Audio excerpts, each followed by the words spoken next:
आज हम बात करेंगे कंप्यूटर का आविष्कार से लेकर अब तक दुनिया काफ़ी बदल चुकी है। टॉप 10 हैकरों के बारे में बताएंगे, जिनके बारे में जानकर दुनिया सन रह गई। कंप्यूटर का आविष्कार से लेकर अब तक दुनिया काफ़ी बदल चुकी है और काम करने का तरीका भी।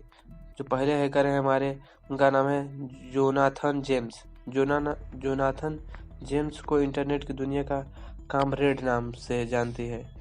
वो आज भले ही दुनिया में नहीं रहे, पर महज 15 साल की उम्र में उनके कारनामों ने उनसे सबसे बड़े हैकर का किताब दिलवा दिया था। इस छोटी उम्र में ही उसने अमेरिकी सरकार को नेस्तनाबूद कर देने की शक्ति हासिल कर ली थी।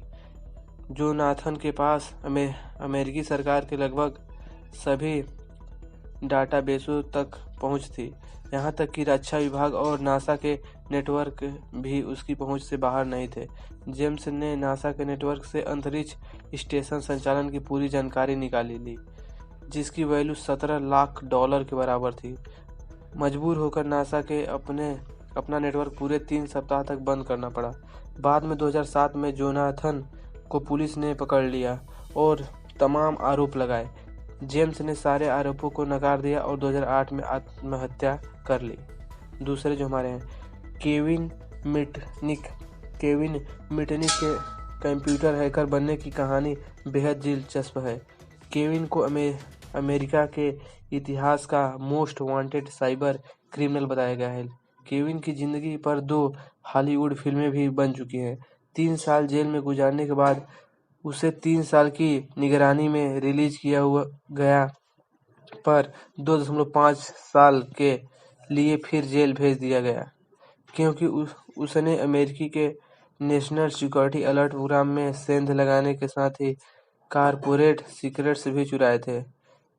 मिकनिक ने 5 साल जेल में बिताने के बाद खुद को बदल लिया और बाद में वे कंस्टेंट बन गया, साथ ही लोगों को कंप्यूटर सिक्योरिटी पर टिप्स देने लगा। फिलहाल मिकनिक साइबर सिक्योरिटी की दिशा में काम करने वाली खुद की कंपनी चला रहा है। तीसरा, अल्बर्ट गोजालेंज। अल्बर्ट गोजालेंज के पास अमेरिकी की आधी आबादी के क्रेडिट कार्ड के डिटेल्स थे। 17 करोड़ लोगों के क्रेडिट डेबिट कार्ड की डिटेल्स बेचकर अल्बर्ट गोजालेंज ने करोड़ों कमाए। उसने सेडाक्यूस नाम से ग्रुप भी बना रखा था, जिसने फर्जी पासपोर्ट, फर्जी हेल्थ इंश्योरेंस कार्ड और फर्जी जन्म प्रमाण पत्र बेचकर खूब कमाई की। अल्बर्ट गोजालेंज को पकड़े जाने के बाद 20 साल की 2 सजाएं सुनाई गई, जो साथ साथ चल रही हैं। जो नेक्स्ट है, केविन पाल्सन। केविन पाल्सन को डार्क दांत के नाम से भी जाना जाता है। इसने एक रेडियो स्टेशन का सिस्टम हैक कर लिया और एक शो जीत लिया। इस दौरान उसने 15 मिनट तक सभी फोन लाइनों पर कब्जा जमाए रखा। शो को जीतने एवज में पोर्स कार का मालिक बनने के बाद उस पर एफबीआई की नज़र आ गई। बाद में उसने एफबीआई पर ही हमला बोल दिया और एफबीआई के पूरे सिस्टम को हैक कर लिया। यही नहीं, केविन पाल्सन ने एक सुपरमार्केट के पूरे सिस्टम को हैक कर दिया। इसके लिए उसे 51 माह की सजा सुनाई गई। सजा काटने के बाद केविन पाल्सन ने पत्रकारिता की राह पकड़ी और मौजूद समय में वायर्ड न्यूज का वरिष्ठ संपादक है। केविन पाल्सन ने बाद में अमेरिकी पुलिस की मदद की और सोशल नेटवर्किंग वेबसाइट माइस्पेस पर सक्रिय 744 यौन अपराधियों की पहचान में अहम भूमिका निभाई।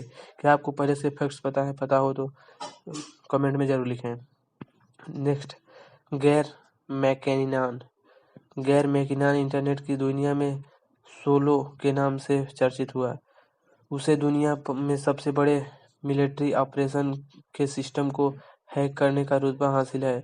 उसने 13 माह काम करके अमेरिकी सेना और नासा के 97 कंप्यूटरों को पूर्ण नियंत्रित कर लिया। बाद में गैर मैकेनिक ने कहा कि वो सिर्फ यूएफओ और सौर ऊर्जा पर नियंत्रण के उपाय ढूंढ रहा था, पर अमेरिकी अधिकारियों के मुताबिक उसने 300 कंप्यूटर पर अपना नियंत्रण जमाया और अनगिनत बेहद संवेदनशील फाइलों को डिलीट कर दिया। इससे अमेरिकी सरकार को $70 लाख का नुकसान हुआ। गैर मैकेनिक 15 साल से अपना मुकदमा अमेरिकी सरकार के खिलाफ लड़ रहा है। Next, Jinson James Enacheta. James Enacheta को हैकरों का गुरु माना जाता है। जिनसन ने 2004 में ऐसा वायरस तैयार किया जो किसी भी कंप्यूटर में जाते ही उसके लॉगिन डिटेल्स हैकर तक पहुंचा देता था।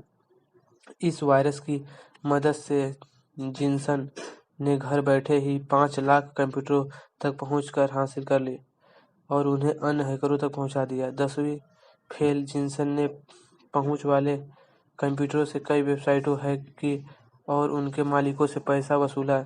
जिनसन को एफबीआई ने पकड़ने के लिए 2005 में स्टिंग ऑपरेशन किया। 5 साल की जेल की सजा होने के साथ ही जिनसन को उसकी BMW कार भी छीन ली गई। जॉर्ज हार्टज को बुरे हैकर की श्रेणी में डालना गलत बात होगी। दरअसल जॉर्ज हार्टज ने कभी किसी का नुकसान पहुंचाने या क्रेडिट कार्ड की डिटेल्स चोरी करने के लिए हैकिंग नहीं की। जॉर्ज हार्टज ने तो सिर्फ तकनीकी की कमियों को खोजा और कंपनी को उसको सुधारने के लिए मजबूर किया।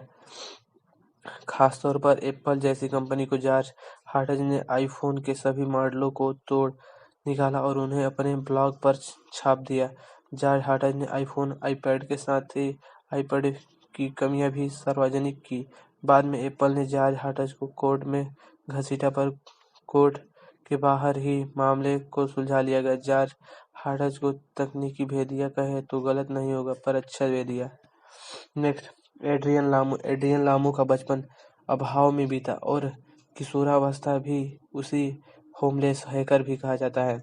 एड्रियन लामू ने न्यूयॉर्क टाइम्स और माइक्रोसॉफ्ट जैसी कंपनियों के सिक्योरिटी सिस्टम में सेंध लगाई है। गरीबी में जीने वाला एड्रियन लामू पब्लिक इंटरनेट कनेक्शनों से ही काम चला लेता था और किसी कॉफी शॉप में बैठकर बड़ी बड़ी कंपनियों की सुरक्षा बंदोबस्त की धज्जियां उड़ा देता था और उन्हें सचेत करता था। हालांकि किसी भी कंपनी ने उसके सराहने के अलावा कोई मदद नहीं दी, इसलिए वो अपराधी माना गया। अमेरिकी कोर्ट ने उसे $65,000 के जुर्माने के साथ ही 6 माह तक का हाउस अरेस्ट में रखा। साथ ही 2 साल उसे प्रोबेशन पीरियड में भी रखा। एड्रियन लामू ने बाद में पत्रकार का पेशा अपना लिया, साथ ही हैकिंग को लेकर लोगों को टिप्स भी दिए। नेक्स्ट, रॉबर्ट टप्पन मारिस अमेरिका के नेशनल कंप्यूटर सिक्योरिटी सेंटर के मुख्य विज्ञानी रहे। रॉबर्ट मारिस का बेटा है। उसने सबसे पहले कंप्यूटर वायरस की खोज की और कंप्यूटर फ्रॉड केस में सजा पाने वाला भी पहला व्यक्ति रहा।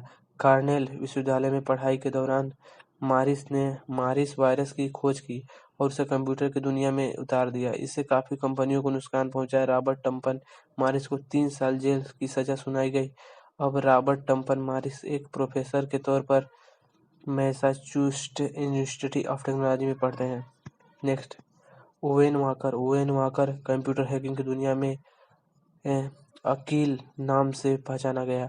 उसने हैकरों का अंतरराष्ट्रीय ग्रुप खड़ा कर लिया था, वो भी अपने 18वें जन्मदिवस से पहले।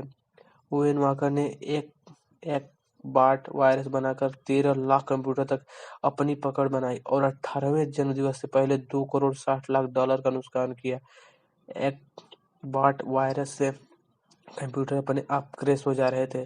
इस वायरस की वजह से पेंसिल्वेनिया विश्वविद्यालय का कंप्यूटर सिस्टम तबाह हो गया, जिसकी वजह से एफबीआई को न्यूजीलैंड सरकार के साथ मिलकर ऑपरेशन चलाना पड़ा।